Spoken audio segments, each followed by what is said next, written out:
할렐루야. 주님의 이름으로 여러분을 축복합니다. 여러분 가정마다, 여러분의 삶의 자리마다 주님이 주시는 은혜와 축복이 넘치시기를 주님의 이름으로 축원합니다. 함께 시청하신 동영상은 우리나라에 겨울이면 찾아오는 철새인 기러기가 무리를 지어서 먼 거리를 이동하는 모습입니다.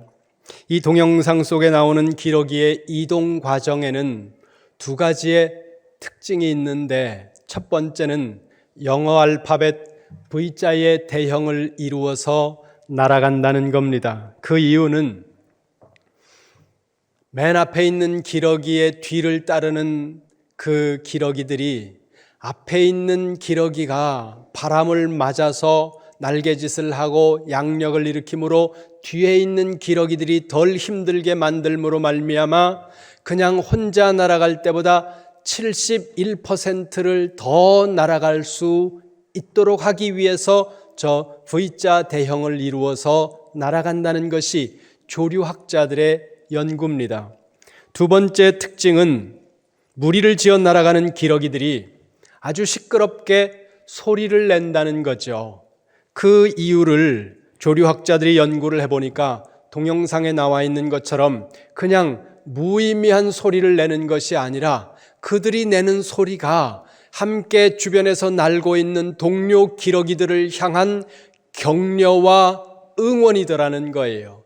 그렇게 서로 격려하고 응원하면서 옆에 있는 동료 기러기들이 지치지 않도록 해서 긴 수만 킬로미터의 거리를 그들이 날아가고 있더라는 거죠. 이와 같은 기러기의 원리는 오늘 우리의 삶에도 적용이 되고 우리의 신앙에도 적용이 됩니다.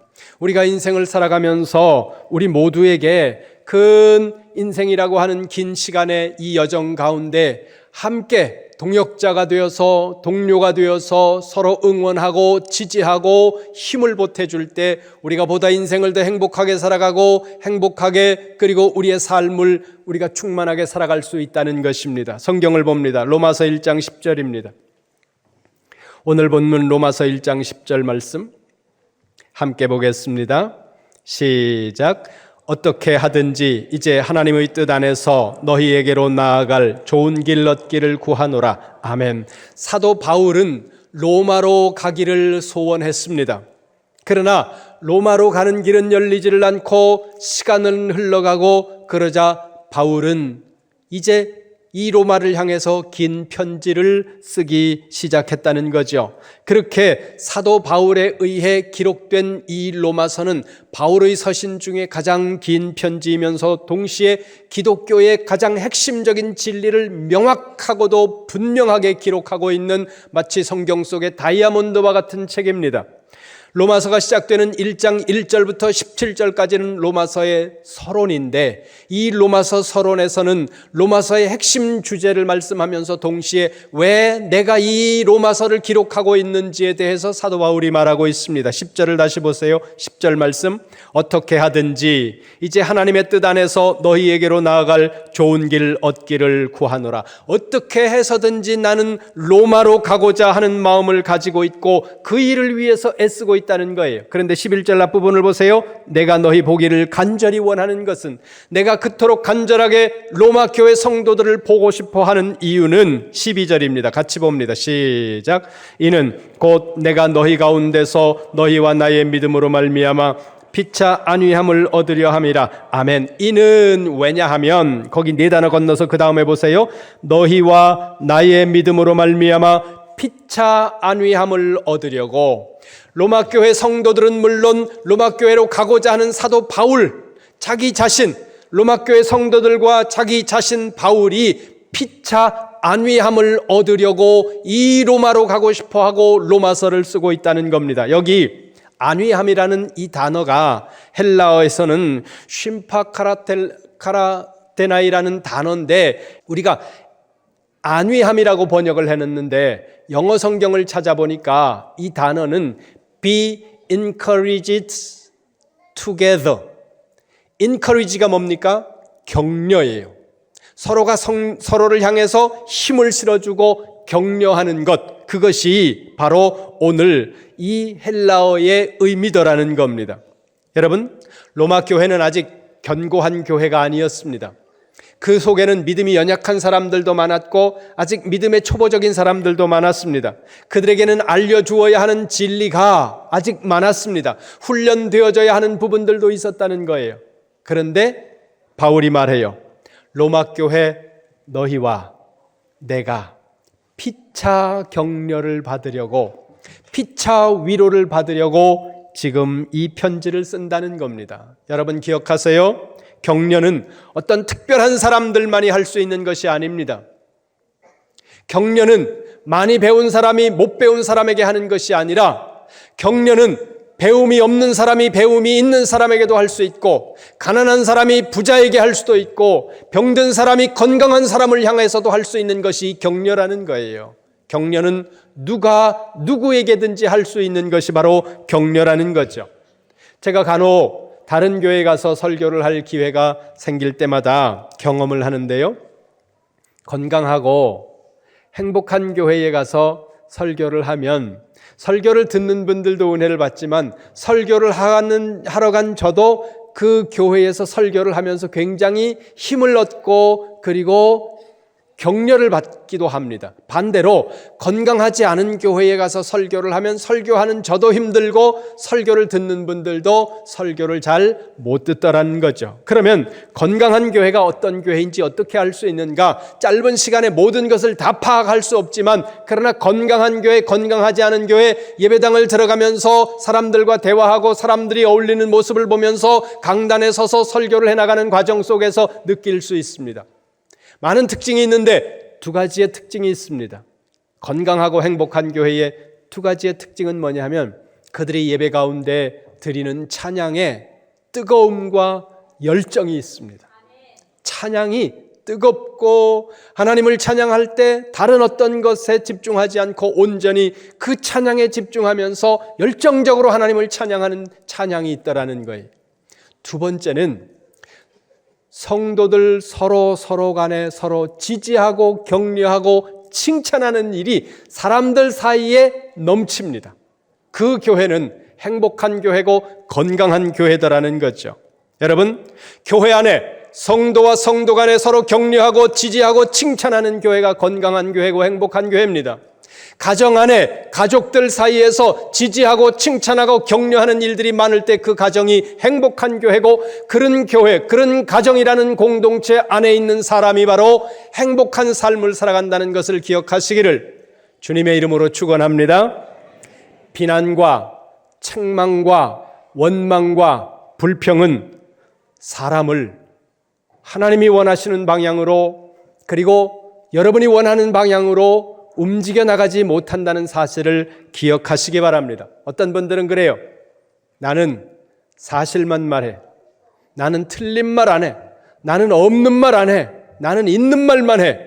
여러분, 있는 것도 중요하고 사실도 중요하고 틀리지 않는 것도 중요합니다. 그러나 우리 하나님은 지지하시고 격려하시는 하나님이라는 거예요. 누구를? 하나님의 백성을 지지해주고 하나님의 백성을 격려해주고 그리고 끊임없이 칭찬하시는 하나님이 바로 우리의 하나님이라는 거죠. 물론 하나님은 책망하기도 하고 심판하시기도 합니다. 그러나 대부분 그 하나님의 책망과 심판은 최종적인 죄의 어떤 대가로서 오는 행위에 대해서 하나님이 하시는 거다라는 거예요. 살아가는 삶 과정 속에 하나님은 무수히 많은 칭찬과 지지와 격려를 하나님의 백성들에게 주시기를 원한다는 거죠. 여러분이 시중에 나가면 저 부천에 많이 알려져 있는 교회가 있습니다. 기둥교회라는 교회가 있습니다. 담임 목사님이 고신일 목사님이신데 이분이 조그만 책을 하나 쓰셨는데 책 제목이 명품 크리스찬이라는 책입니다. 이 책이 10개의 챕터로 되어 있는데 5번째 챕터의 소 제목이 뭐냐면 격려하라. 한 번만 따라합니다. 격려하라. 그 속에 나오는 내용 중에 이런 것이 있습니다. 미국 샌프란시스코의 어떤 학교의 교장 선생님이 선생님들 중에서 3분을 불러서 그 선생님들에게 이렇게 말합니다. 선생님들은 우리 학교에서 가장 훌륭하고 가장 탁월한 선생님들입니다. 이제 특별반을 맡길 때인데 선생님들께서 이 특별반을 잘 지도해 주세요. 그리고는 90명의 학생들을 뽑았는데 그 90명의 학생들에게 교장 선생님이 이렇게 말합니다. 여러분, 이 90명 여러분들은 우리 학교에서 가장 뛰어나고 가장 탁월하고 가장 머리가 좋은 90분입니다. 특별한 선생님들이 여러분을 지도할 겁니다. 그리고는 그 3명 뽑았는 아까 그 선생님들이 이 90명의 아이들을 나누어서 지도하게 했습니다. 모든 학기가 끝나고 나서 결과를 점검해 보니까 그 3명의 선생님이 지도했던 이 90명의 학생들이 그 학교뿐만 아니라 그 지역에 있는 모든 학교보다 결과가 성취도가 20%에서 30%가 더 높더라는 거예요. 그런데 사실은 그 3명의 선생님은 특별한 선생님이 아니고 그냥 지나가다가 저 사람 그냥 해가지고서 3명을 뽑은 거예요. 3명을 뽑아서 당신은 특별한 선생이라고 말하고 애들도 그냥 무작위로 그냥 90명을 뽑은 겁니다. 그리고는 넌 특별한 아이라고 이렇게 말했다는 겁니다. 1년을 지나놓고 보니까 그 아이들이 다른 아이들보다 3분의 1의 성취도가 더 높더라는 거예요. 그 학교에서가 아니라 그 지역에서. 무엇이 차이입니까? 격려와 칭찬이었다는 거예요. 여러분, 누가 인터넷에 쓴 글인지는 모르겠는데 인터넷을 검색하면 나오는 글 중에 이런 글이 있습니다. 꾸지람 속에 자란 아이 비난하는 것을 배우고, 미움 속에서 자란 아이 싸움질만 하게 되고, 놀림당하며 자란 아이 수줍음만 타게 된다. 여러분, 여러분의 자녀들이, 여러분의 가정의 식구들이 불행해지기를 원한다면 아주 확실한 방법이 있습니다. 그건 여러분의 자녀를 향하여 매일 비난하고, 그리고 책망하고, 그리고 야단치고 꾸짖고 그러시면 여러분의 자녀는 반드시 불행해질 겁니다. 그러나 우리 아이들이 행복해지기를 원한다면, 여러분의 가족들이 행복해지기를 원한다면 무한히 격려해주고 칭찬해 주시기 바랍니다. 끊임없이 그 아이들에게 칭찬하고 지지해주고, 뭔가 그래도 잘하는 게 있지 않겠어요? 하다 보면 부모님 눈에 안 차는 아이들이 있을 수 있습니다. 그럴 때는 도저히 칭찬을 할래도 아무것도 안 보일 때는 앞으로 이 아이가 이렇게 됐으면 좋겠다 하는 것을 생각하고 칭찬하세요. 그래서 아이들이 칭찬과 지지와 격려를 받고 자랄 때 그 아이들이 행복한 삶을 살게 된다는 것입니다. 그런데 어떤 분들은 생각하기를 우리가 칭찬하고 격려하고 지지할 때는 어떤 근거가 있어야 되지 않나, 이런 생각을 우리가 하게 됩니다. 근데 함정이라는 거예요. 근거가 있으면 칭찬하고 근거가 있으면 격려하고 지지하고 그건 마땅한 일이죠. 그러나 여러분, 이렇게 한번 돌려서 생각을 해보시기 바랍니다. 어떤 커플이 있다고 생각하세요. 남자가 여자에게 말합니다. 나는 네 얼굴이 예뻐서 사랑해. 나는 네가 머리가 좋아서 사랑해. 나는 네가 가진 돈이 많아서 사랑해. 이렇게 말하는 사람과 반대로 나는 그냥 네가 좋아. 나는 그냥 다른 거 하나도 생각하지 않고 너 자체가 좋아. 이렇게 말하는 사람하고 어떤 사람이 더 여러분을 행복하게 하겠습니까? 근거가 있으면 칭찬해야 된다고 생각하는 것은 우리로 하여금 함정에 빠지게 만드는 일이라는 거예요. 근거가 없으면 칭찬 안 해도 되고 지지 안 해도 되고 격려 안 해도 된다고 생각하는 일은 어쩌면 합리적인 것 같이 보일 수도 있지만 어리석은 생각이라는 거예요. 여러분, 사실도 중요해요. 팩트도 중요하다는 겁니다. 그러나 여러분, 사실이 언제나 유익한 것이 아니라는 사실을 바울은 고린도전서 6장과 10장에서 두 번에 걸쳐 말씀합니다. 6장 12절과 10장 23절에서 바울이 유명한 말을 하지 않습니까? 모든 것이 가하나 모든 것이 유익한 것이 아니요 모든 것이 가하나 모든 것이 덕을 세우는 것이 아니다. 모든 것이 가하나 옳아도 그리고 사실이어도 유익하지 않은 일이 있을 수 있고 옳아도 사실이어도 덕이 안 되는 일이 있을 수 있다는 거예요. 그러니까 여러분, 너무 사실만을 강조하지 마시기를 바랍니다. 이렇게 생각해 보세요. 이렇게 어린 딸아이가 아빠한테 와서 얘기를 하는 거예요. 아빠, 백설공주 얘기를 들었는데 백설공주는 숲속에서 산다는데 나도 숲속에서 살고 싶어요. 그 말을 들은 아빠가 얘야, 숲속에는 건축허가가 안 나온단다.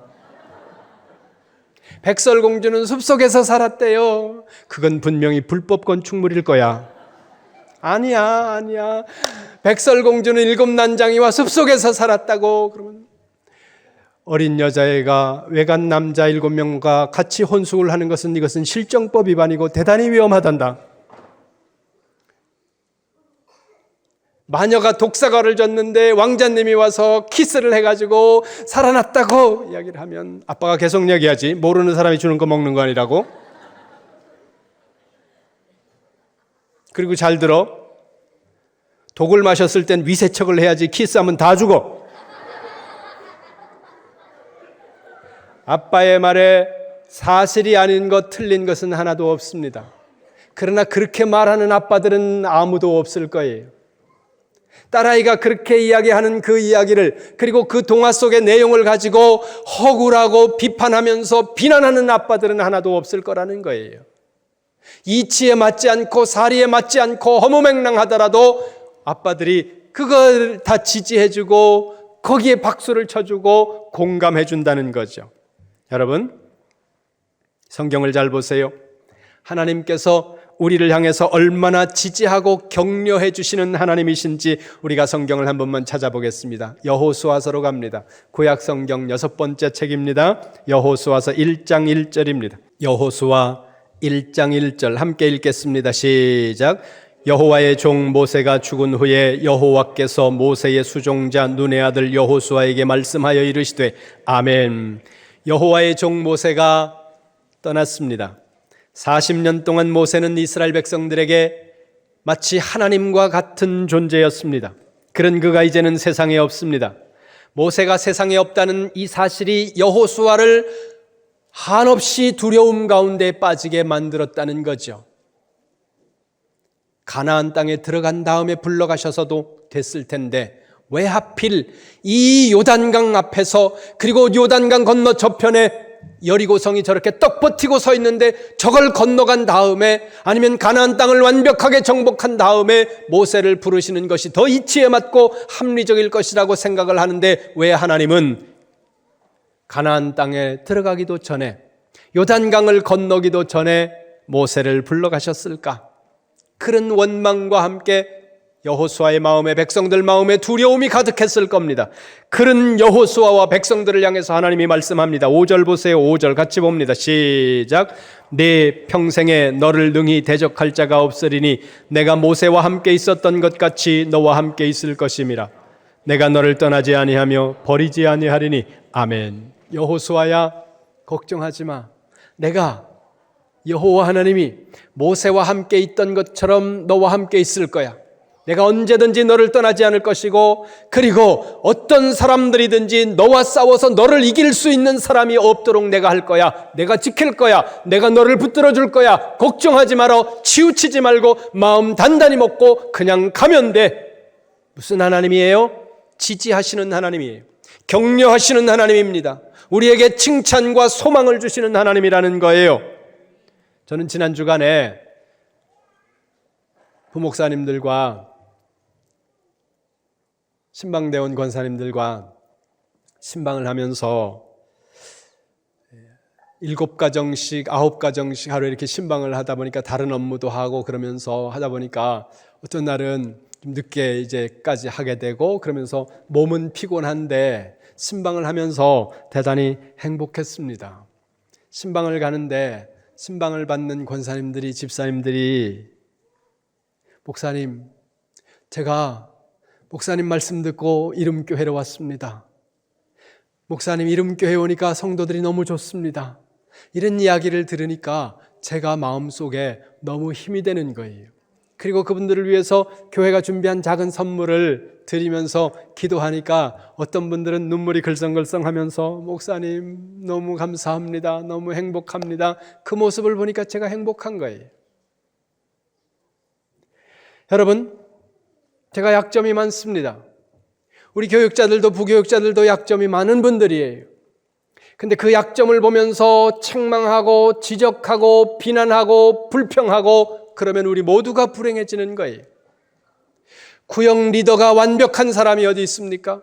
전도회 회장이 완벽한 사람이 어디 있습니까? 중직자들이 완벽한 사람이 어디 있습니까? 다 약점들이 있습니다. 다 부족한 사람들이 있습니다. 그러나 여러분, 부족한 거 보지 마시고 장점을 보고 그리고 잘하는 것을 보고 격려하고 지지하고 칭찬해 주시기 바랍니다.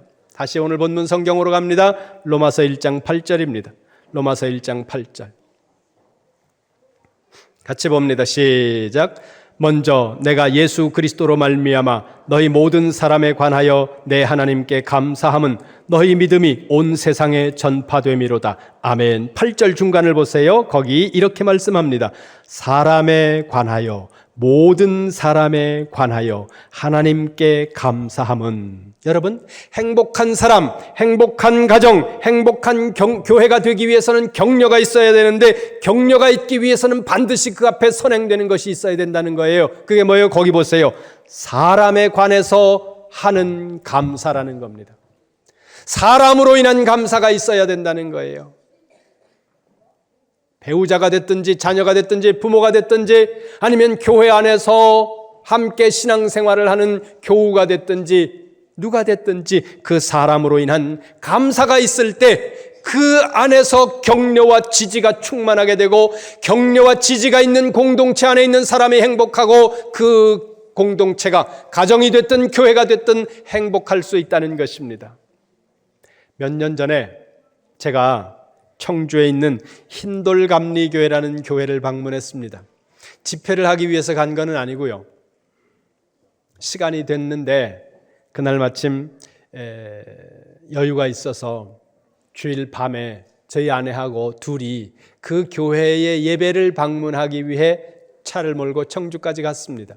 개척한 지 10년 된 교회인데 4,000명이 모이는 감리교회입니다.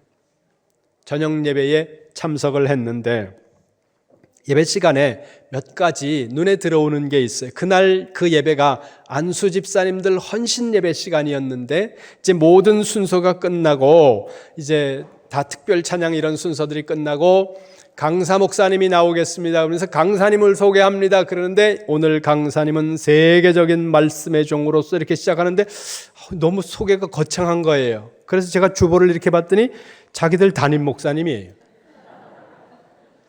그래서 아니 소개가 뭐 거창하게 나오길래 그냥 나는 유명한 목사님이 오시는가 그랬더니 본교회 담임 목사 강단이 커가지고 목사님이 여기 앉아 계셨는데 이제 얼굴을 저기서는 안 보이고 그 주변을 보니까 담임 목사님 이름하고 강사님이 이름이 같은 거예요.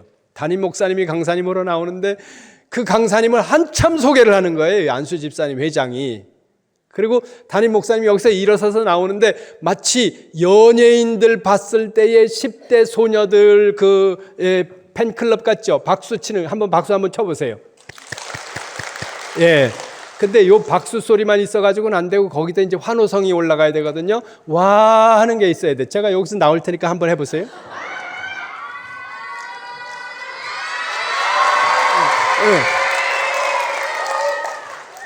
옆구리 찔러서 봐도 기분은 좋아요. 그 교회가 이러고 있더라니까요.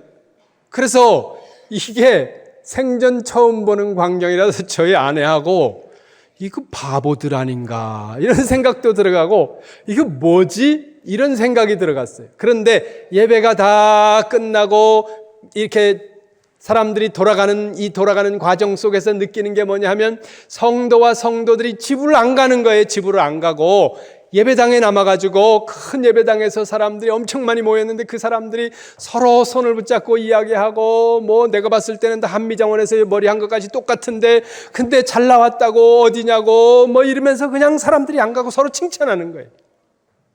뭐예요? 교회 안에 격려와 지지와 칭찬이 가득하니까 교회가 행복한 교회가 되는 거예요. 그러니까 교회가 부흥하고 그 안에 있는 사람들은 행복한 사람들이 된다는 것입니다. 가정 안에서도 마찬가지예요. 가정 안에서도. 제가 청주에서 오래 살아서 그 교회가 있는 거기서 멀지 않은 곳에 침례교회가 하나 있습니다. 그 침례교회는 70년 된 교회인데 이 침례교회는 교인들끼리 싸우고 목사님과 성도들이 싸우고 자기들끼리만 싸우면 괜찮은데 교인들끼리 또 주변에 있는 믿지 않는 사람들하고 싸우고 그래서 그 주변에서 뭐라고 소문이 났느냐 하면 싸움 구경하려면 그 교회로 가라고. 여러분이라면 어느 교회로 가시겠습니까? 행복해야 돼요. 우리가 행복하기 위해서 인생을 사는 거예요. 행복하기 위해서 돈 버는 거고 행복하기 위해서 가정을 꾸렸고 행복하기 위해서 여러분이 아침부터 밤낮까지 손톱이 닳도록 눈에 핏발이 서도록 뛰지 않습니까? 근데 행복해야 되는 거죠. 행복하기 위해서는 그 공동체 안에 그 사람 안에 뭐가 있어야 됩니까? 격려와 지지와 감사가 있어야 된다는 것입니다. 여러분, 가정의 달을 맞이하고 있습니다. 어린이 주일, 어버이 주일을 하나님 앞에서 지키고 있습니다. 여러분 가정 안에 가족들 사이에 감사와 배우자로 인해서 자녀로 인해서 부모로 인해서 감사하고 그리고 서로 그 사이에서 격려와 지지와 칭찬이 가득하시기를 주님의 이름으로 축원합니다. 그리고 우리 교회 안에서 성도와 성도들 사이에 보는 사람마다 장로님이 됐든 권사님이 됐든 목사님이 됐든 보는 사람마다 칭찬하시고 아이고 나는 그냥 입간지러워서 그런 거는 잘 못해요. 그러면 가면서 지나가면서 이렇게 따갔어요. 이것도 아니고 요즘에 젊은 사람들 잘하잖아요. 이거요. 예. 오늘 여러분 돌아가시기 전에 몇 분씩 칭찬하고 가시기 바랍니다. 그래서 여러분 우리 교회 안에 격려와 지지가 충만하고 여러분의 가정 안에 격려와 지지와 감사가 충만해서 여러분이 행복한 인생을 사는 그리스도인들이 되시기를 주님의 이름으로 축원합니다.